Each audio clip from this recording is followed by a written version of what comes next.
Hi friends देखो आज आम चिकेन पकोड़ा छणा हो मामा इधर कौन कौन पकईचु एथरे गोळीची जो कॉर्नफ्लोर मैदा टिके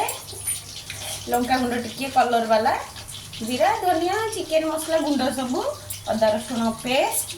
धनिया पत्र भृषंग पत्र टिके काटिकी पकईची आउ किछि भी पड़ीनी बास सेतिकी गोळेकी ताकू रखी देइथिली तापर एबे छाणुची आ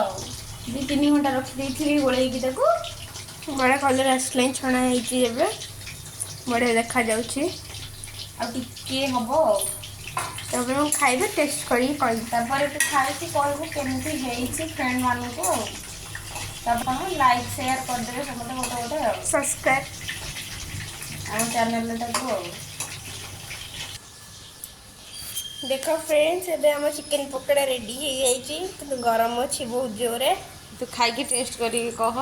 केमती हेइची खाई देला गरम गरम गरम अछि बहुत जोरे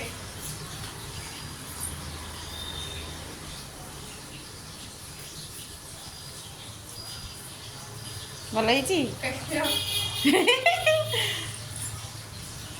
टेस्टी है कि बहुत भल है कि सबले मान वीडियो को लाइक शेयर सब्सक्राइब कर ले बाय।